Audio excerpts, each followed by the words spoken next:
Chapter 146 That it is lawful for judges to inflict punishments. Since some people pay little attention to the punishments inflicted by God, because they are devoted to the objects of sense and care only for the things that are seen, it has been ordered accordingly by divine providence that there be men in various countries whose duty it is to compel these people, by means of sensible and present punishments, to respect justice. It is obvious that these men do not sin when they punish the wicked, for no one sins by working for justice. Now, it is just for the wicked to be punished, since by punishment the fault is restored to order, as is clear from our statements above. Therefore, judges do no wrong in punishing the wicked. Again, in various countries, the men who are put in positions over other men are like executors of divine providence. Indeed, God through the order of his providence directs lower beings by means of higher ones, as is evident from what we said before. But no one sins by the fact that he follows the order of divine providence. Now, this order of divine providence requires the good to be rewarded and the evil to be punished, as is shown by our earlier remarks.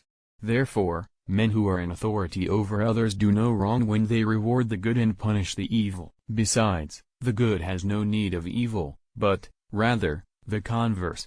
So, what is needed to preserve the good cannot be evil in itself.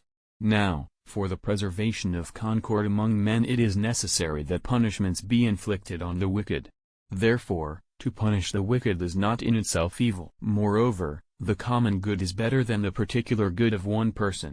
So, the particular good should be removed in order to preserve the common good. But the life of certain pestiferous men is an impediment to the common good, which is the concord of human society.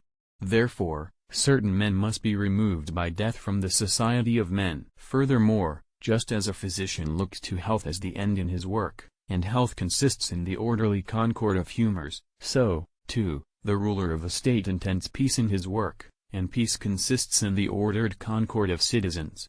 Now, the physician quite properly and beneficially cuts off a diseased organ if the corruption of the body is threatened because of it. Therefore, the ruler of a state executes pestiferous men justly and sinlessly in order that the peace of the state may not be disrupted. Hence, the Apostle says, in 1 Corinthians, "Know you not that a little leaven corrupts the whole lump?" And a little later he adds, "Put away the evil one from among yourselves." And in Romans it is said of earthly power that he does not carry the sword in vain, for he is God's minister, an avenger to execute wrath upon him who does evil. And in 1 Peter it is said, "Be subject therefore to every human creature for God's sake, whether it be to the king as excelling, or to governors as sent by him for the punishment of evildoers and for the praise of the good." Now, by this we set aside the error of some who say that corporeal punishments are illicit to use. These people adduce as a basis for their error the text of Exodus, "You shall not kill," which is mentioned again in Matthew. They also bring up what is said in Matthew, that the Lord replied to the stewards who wanted to gather up the cockle from amidst the wheat, "Let both grow until the harvest." By the cockle we understand the children of the wicked one, whereas by the harvest we understand the end of the world, as is explained in the same place. So, the wicked are not to be removed from among the good by killing them. They also allege that so long as a man is existing in this world he can be changed for the better. So, he should not be removed from the world by execution, but kept for punishment. Now, these arguments are frivolous. Indeed, in the law which says you shall not kill there is the later statement, "You shall not allow wrongdoers to live." From this we are given to understand that the unjust execution of men is prohibited. This is also apparent from the Lord's words in Matthew 5. For, after he said, "You have heard that it was said to them of old, You shall not kill," he added, "But I say to you that whosoever is angry with his brother," etc. From this he makes us understand that the killing which results from anger is prohibited, but not that which stems from a zeal for justice. Moreover, how the Lord's statement, "Let both grow until the harvest," should be understood is apparent through what follows, lest perhaps, gathering up the cockle, you root up the wheat also together with it. So, the execution of the wicked is forbidden wherever cannot be done without danger to the good.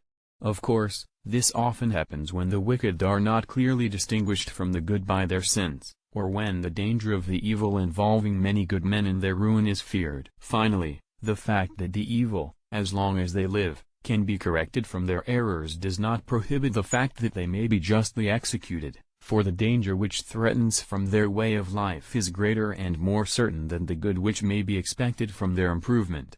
They also have at the critical point of death the opportunity to be converted to God through repentance.